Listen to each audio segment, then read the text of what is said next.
have been laid on part of the IRGC.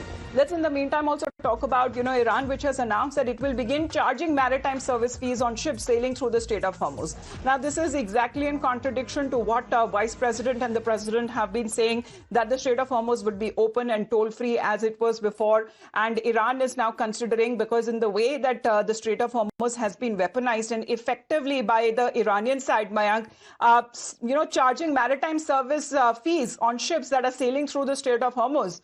Again, this is going to pose a big challenge exactly when it comes to the US side. Still, there is no clarity. Will it actually end the hostility? It's definitely going to be a sort of a contradiction but then one important point, Amita, we need to understand is actually reconstruction cost is being talked about in one way or the other, whether the funding will come from the US side or is it going to be collected in form of tolls. That has to be seen, and the Friday might be something which might open the window towards it actually. So we need to wait and watch for that as far as collection of toll is concerned. But then to begin with, it has always been the talks from the US side that it will be free-flowing, smooth, and it will be open, the Strait of Hormuz will be open for all the purposes, and that too free. But then the other point is actually when it comes to, there are more sticky points, as you have already brought out, Lebanon and nukes. But then as it needs to be understood that the most doable point in this case had been Strait of Hormuz because it affects the whole globe, and immediate positive effect will be seen across the globe, including India, wherein 40% of your own, 60% of your gases, 40% of your remittances from that area, 70% of your urea from that area, 20% of your fuel and energy from that area. Yeah. This statistics, what I'm talking about, specifically about India, is what government has brought out and spoken about. But then you can talk about Asia also in the similar regard. So, but free, smooth movement in Strait of Hormuz is very important. Yes. As far as passages is concerned. That waterway, the narrow waterway, as it carries nearly 20% of the world's oil supply. It will still take weeks or even months to come back to the operations that it was before the war, to normalcy, to actually regain in that area. And that is why the shipping industry is also very cautious, because it is still very risky for them. Despite even if the Strait of Hormuz is opened, it will still take some time for the opposition, for the operations to normalize in the coming weeks.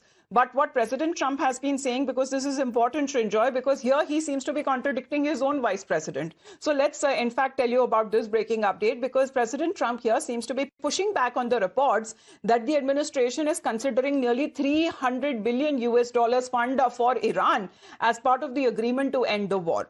And President Trump's comments are coming hours after Vice President Vance said that Iranians could have access to $300 US billion reconstruction fund if they comply with the terms of the deal, which he said would be funded by the Gulf nations. So should enjoy a contradiction from within, because this is something which President Trump has been calling as fake news.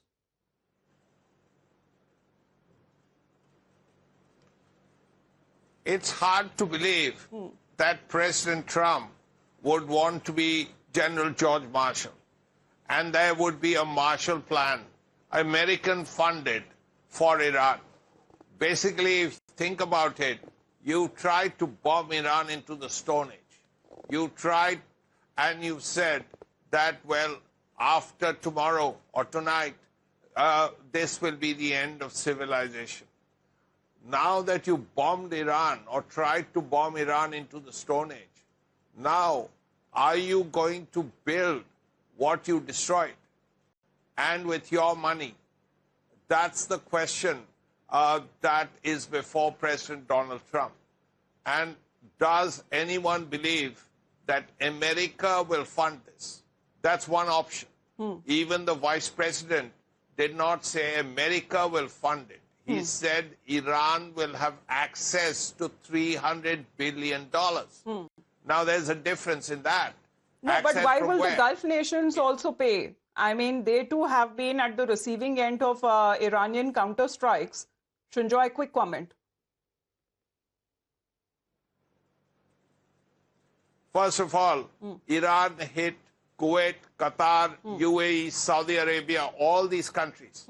Okay, they have their own reconstruction to do. Are they going to come up with $300 billion for Iran? Maybe. The chances of that happening probably a little more than America coming up with $300 billion. But even then, it's not absolutely sure. So we'll have to see how this $300 billion come. Will it come as fees from container ships and oil tankers? Yes. That's possible too. Yes. We don't know how this will happen. Vice President Trump said Yes. Iran will have access to $300 billion. But He didn't access say from where? I mean, and who's how. going to pay for that? I mean, Iran, if it is trying to charge service fees on every ship that passes through the Strait of Hormuz, that stands in direct contradiction to what President Trump has been saying of a toll-free waterway. And till the time that we actually don't see, because Lebanon is also a sticking point, Israel wants to continue striking Hezbollah command centers in Lebanon. However, this also seems to be a point which Iran may, back off entirely from the deal, because what has now been said that Trump, Vance and Iran's Ghalibaf, as far as the parliament speaker is concerned, they signed this MOU electronically till the time that the actual signing happens in person in Switzerland on Friday. So we'll be keeping our viewers updated on those developments. In the meantime, thank you, Shinjoy and Mayank, for joining us here on the broadcast.